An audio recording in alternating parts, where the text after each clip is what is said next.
Hello everyone, welcome to the second session of Developing Electrical Systems with Simscape. My name is Shangchuan Li. I'm a Senior Application Engineer at MathWorks. My focus is on motor control and power electronics. So in today's webinar, I'm happy to show you how to simulate a switch mode power supply.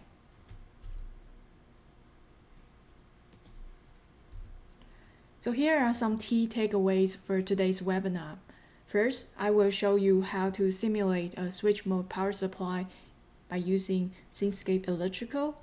And in this case, we are going to use an AC to DC topology of switch mode power supply and validate its control design. Then I will show you how to quickly and easily build a buck converter with Simscape Electrical. Last but not least, once we can build the physical components of power electronics, then we can implement a voltage regulator and carry out PID tuning to meet rise time, overshoot, and settling time from our design requirements. So what is switch mode power supply? As you can see, it's an AC to DC power supply, and its main job is to convert AC into a stable DC voltage, and then which can be used to power different electrical devices such as laptops, phone chargers, or even larger devices in desktop computers. So to transform AC power into a DC power, we can go through a few stages when it comes to designing switch mode power supply. And in this case, starting with the AC power source, then rectifying into DC power with diode bridges and a large capacitor to filter out some high frequency noises, and then a DC to DC converter in a adjust of voltage loads. And notice that between the AC to DC power conversion, we have an active harmonic filter. And it is essential to have this because we want to have a quality and reliable power supply to prevent from any harmonics contents traveling upstream to the power supply. And speaking of harmonics, by definition, it is a byproduct of electronics, and it often comes from single-phase loads, VFDs, or any solid-state switching devices. And in our case, because we have a single-phase diode rectifier, which turns on and off very often, and because of this, it causes harmonics distortion to the supply currents, and even lowering the power factor at the input AC source. So this is the cause of the harmonics distorted currents. So which is why we have this active harmonic filter in place to generate a compensating currents to canceling out the harmonics currents from the load. So let's see how we can turn this topology into a Simulink model in action. So here we are in the Simulink model to simulate a switch mode power supply using Simscape Electrical. As we discussed earlier, we have an AC power source, and in this case, we are giving 60 Hz and 100 volts peak-to-peak voltage source. And we also have a shunt active harmonic filter, diode rectifier, and DC to DC buck converter with a variable load. So now let me quickly run the simulation. And on the measurement side, we compute the power factor based on the measured voltage and current source. And as you can see, it's 1, meaning that we have a very good power quality in this network.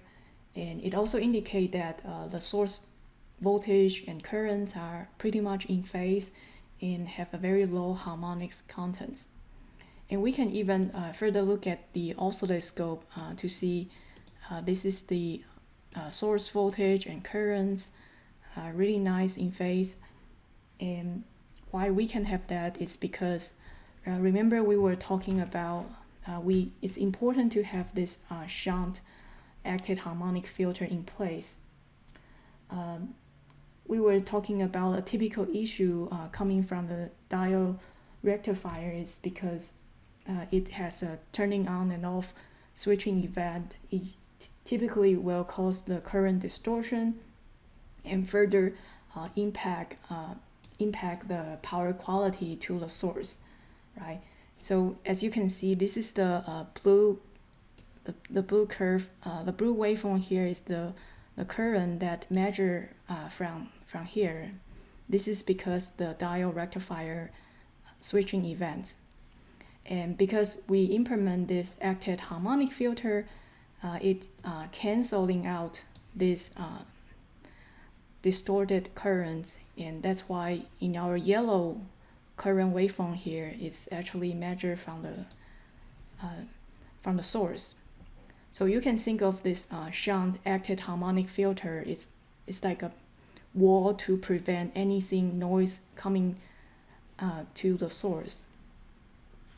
So now after we validate the power quality at the source, we can also check on the rectifier DC voltage, and it's around 85 volts.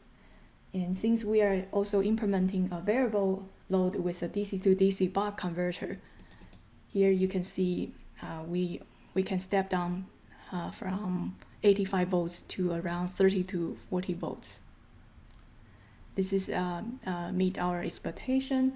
So this is an entire switch mode power supply simulated by Simscape Electrical.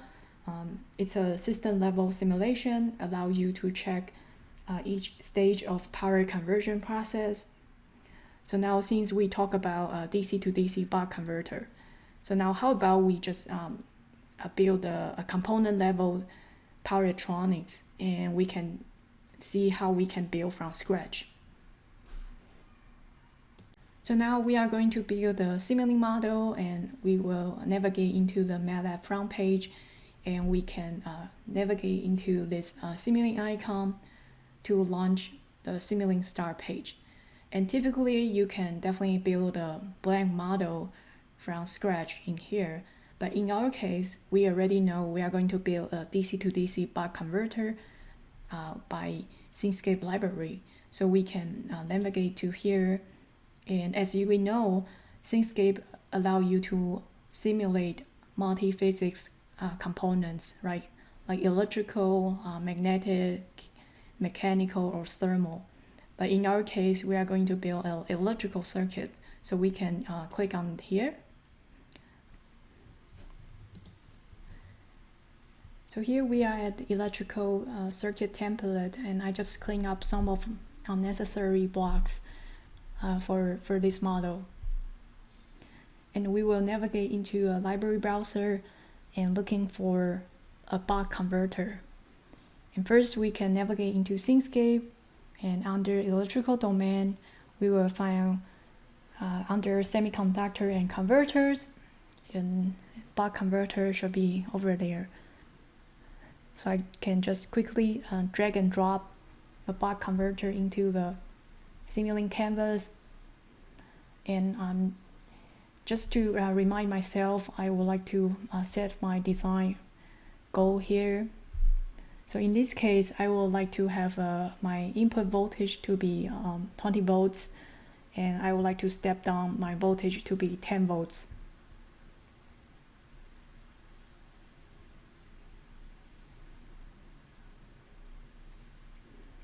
And I will need a voltage source.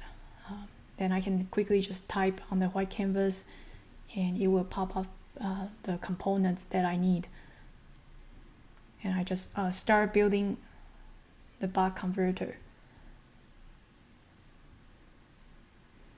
And I also need a resistor as a load for the buck converter.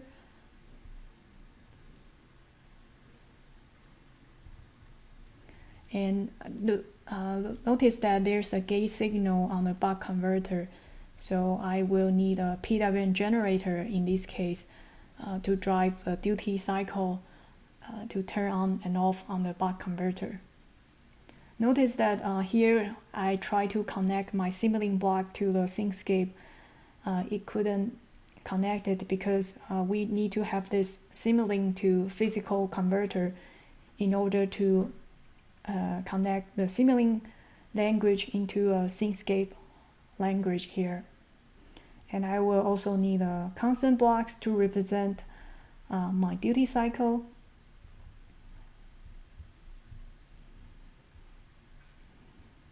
And I'm just giving a 0.5 as my duty cycle here. I also probably need to look at the switching time periods. Now it's 1000 Hertz is fine, and 20 kilohertz sample time.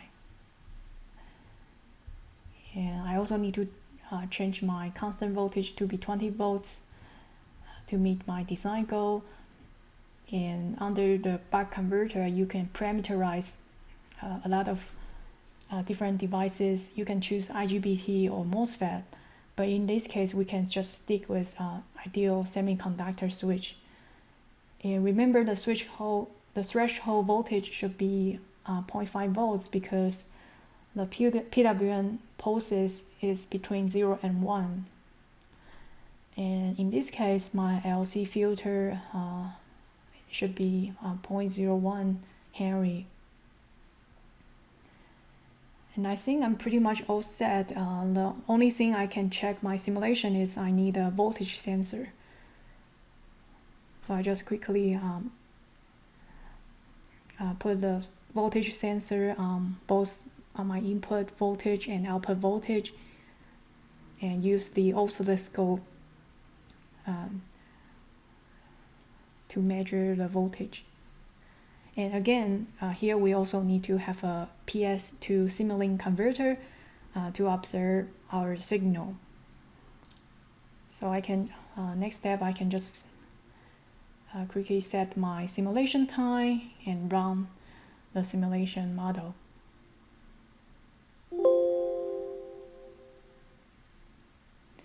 So here's the simulation result, and you can see that 20 volts is our input voltage, and through the buck converter, the output response, the output voltage is 10 volts now with the 0.5 duty cycle. So in this example, we just simply give you a PWM duty cycle to control the output voltage on the single phase topology.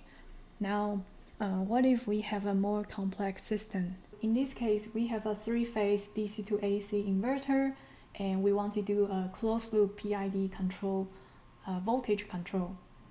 In this model, we have a DC voltage source and 3-phase DC to AC inverter block. It's a average value converter because we are feeding a 3-phase modulation waveform, a 3-phase voltage into the inverter. And we also got the LC filter and Y-connected load.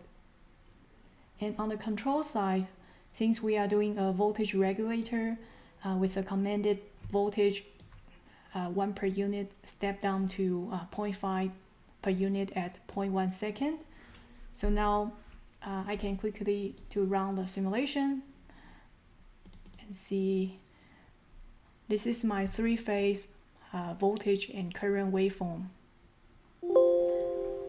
Supposedly at 0.1 second, we expect to see a voltage drop in our simulation. Should be decreased to 50% of the rated voltage, but in this case, it doesn't seem meet our expectations, right? So we can further investigate into our voltage regulator to see, to check on each signals. We have a DQ frame voltage control by converting 3-phase voltage into a DQ reference frame, right? And the first thing we can check is the voltage command tracking. So the yellow one is our commanding voltage, and the blue one is our feedback. And as we can see, it's a huge steady state arrow, or we can interpret this as a solely converge or track the commanded voltage in this case. So what we can do is definitely we can try to tune our PID gains in our PID blocks, right? This is a one way we can do, and we can play with the parameter and run the simulation over and over again. But another systematic approach you can do is you can do automatic tuning method through PID tuning app. You just click on this tune button, and then the PID tuning app will launch a GUI interface. It can help you to identify the plant model of your overall physical system, and then propose a fine-tune PI games for your controller. So in this case, we are doing reference command tracking, right? Reference tracking in time domain. And the solid blue line here shows the tune response from the PID tuning app. And this dash blue line are the original block response. And you can see that obviously they have a huge steady state errors. And so this is one way you can look at the time response. Another way you can look at is frequency response. So then we can add like body plot and reference tracking. And the same thing, you can see that with a tune response, you can see the perfect DC games of on the magnitude of the body plot. However, for the original dash blue line, it has a steady state errors also showing up on the body plot, right? So, and this is one way you can analyze your system, your control system. And the other way you can do is definitely you can look at the more interactive way to tune your system is through this sliding bar here. You can adjust how much response time you want to achieve, like you want to have a faster response time, or you want to have a slower response time but more smooth command tracking, right? Or you want to have a more robustness of your overall system, or you want to have a more aggressive but large overshoot, right? So it's a really nice way to give you a systematic approach to evaluate your control system. And we can also click on this show parameter, and it will shows up the comparison between the two PID games versus the original blocks. And you can also see the rise time, settling time, how much overshoot, and game margin, phase margin, and stability information with update tune PID games, right? And once I'm happy with that, I can just click on update to the block. So the PID games will automatically update to the Simulink. Right, now I can quickly to validate my simulation with a new PI games.